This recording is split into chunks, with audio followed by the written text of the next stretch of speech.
kita masih memiliki petani tembakau, petani cengkeh kita yang harus kita hidupi yang merupakan mata rantai dari industri hasil tembakau ini.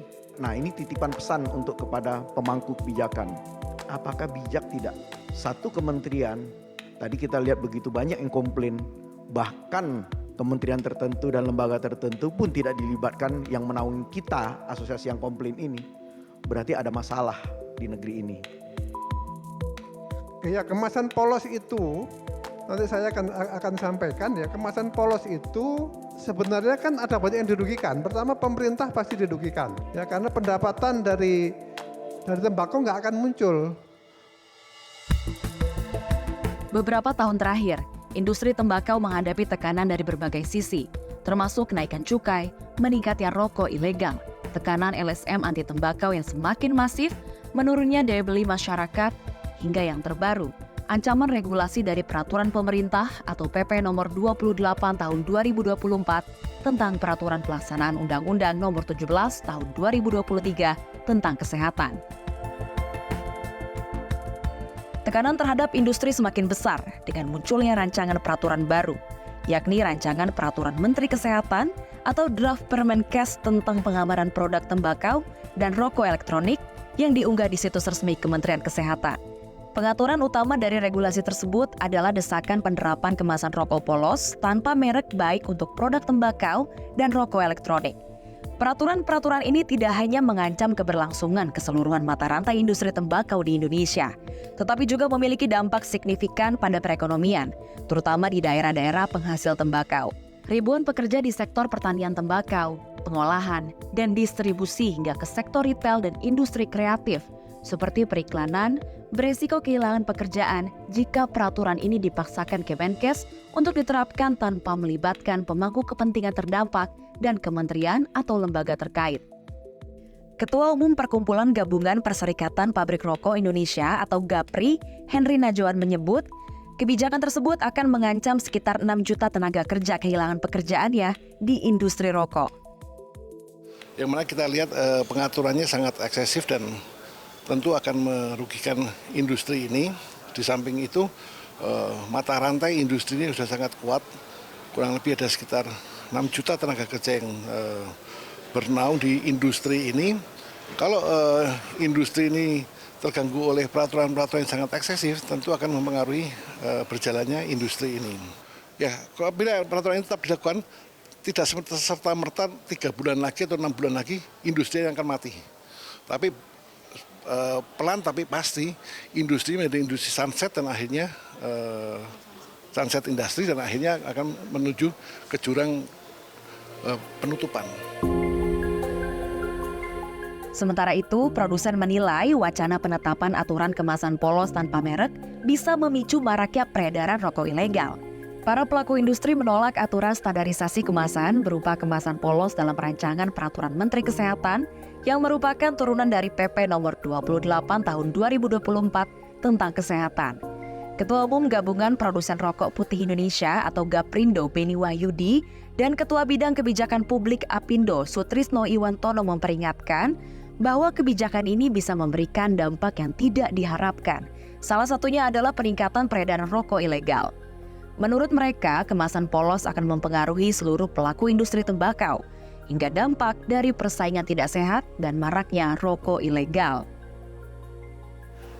Kemasan polos, ya, di mana dalam hal ini tulisan diatur dengan standar tertentu, huruf tertentu, warna dengan warna tertentu, logo tidak boleh. Nah, artinya ini sangat memukul kepada industri itu sendiri karena tidak ada diferensiasi, tidak ada lagi brand, padahal brand itu di brand awareness, brand loyalty itu penting bagi pemasaran industri, maka otomatis industri yang sudah mempunyai reputasi akan dirugikan. Di lain pihak, ini juga menyinggung atau melanggar hak-hak konsumen yang harus mengetahui atau yang mempunyai hak untuk mengetahui produknya apa, bagaimana advantage-nya dan sebagainya. Karena akibatnya kalau ini diberlakukan, industri-industri yang selama ini melakukan promosi, iklan dan sebagainya akan tidak ada lagi nilai yang akan dijual dalam periklanan itu, karena brandnya, logonya juga akan sangat terhapus ataupun akan hilang lah, tersembunyi. Nah, oleh karena itu yang akan untung siapa? Rokok ilegal. Tapi caranya bagaimana kan gitu. Kalau kemudian dengan kemasan polos tadi, ya orang akan berpindah dari yang branded ke yang polos, yang ilegal gitu. Sehingga kemudian konsumsi terhadap rokok itu tidak turun, ya, tetapi pemerintah akan kehilangan pendapatan karena pajak dan cukai itu tidak bisa dipungut dari yang ilegal. Sedangkan yang legal itu mengalami penurunan. Lebih lanjut, ekonom senior Institute for Development of Economics and Finance atau INDEF, Taufik Ahmad menilai kebijakan tersebut dapat menurunkan pertumbuhan ekonomi. Luar biasa ya, dan tentu saja industri ini, terutama industri hasil tembakau yang di 2023 sebesar kontribusinya dalam PDB 0,73%, saya yakin dalam beberapa tahun ke depan juga akan menurun ya, sebagai akibat kebijakan ini maupun kebijakan lain yang mengikat industri tembakau. Dalam sesi yang sama, Ketua Umum Asosiasi Pasar Rakyat Seluruh Indonesia atau APARSI, Suhendro, juga menyoroti penentuan larangan berjualan produk tembakau dengan jarak radius 200 meter. Ia menilai itu tidak memiliki alasan yang jelas. Menurutnya, radius 200 meter disinyalir bakal berdampak pada pendapatan pedagang kelontong yang akan menurun, ditambah dengan kondisi ekonomi Indonesia yang sedang menurun saat ini. Berkaitan dengan jarak yang 200 meter itu sudah memang tidak make sense. Kita tidak tahu dasarnya apa ya. Otomatis kalau jarak harus 200 meter tidak boleh jualan, ya yang paling tergerus adalah pendapatan dari pedagang pasar kita. Karena omset terbesar mereka sebenarnya di produk-produk fast moving, yang cepat banget laku ya, salah satunya dari produk rokok. Di sisi lain, Kementerian Perindustrian dan Kementerian Perdagangan mengaku tak dilibatkan dalam diskusi peraturan pemerintah atau PP nomor 28 tahun 2024 tentang peraturan pelaksanaan Undang-Undang Kesehatan atau PP Kesehatan. Terkait adanya PP 28 dan turunannya, sebetulnya kami dari Kementerian Perindustrian mendukung apabila dilakukan dengan pembahasan yang melibatkan seluruh stakeholders dan yang sedikit mengecewakan kami di Kementerian Perindustrian setelah terbitnya PP 28 yang kami dalam hal terbitnya PP 28 ini tidak diikutkan dalam pemarafan. Harapan kami untuk turunan PP 28 kami diikut sertakan dalam pembahasannya. Namun sangat disayangkan sampai public hearing pun kita tidak ikut diundang. Nah, ini yang menjadi concern kami.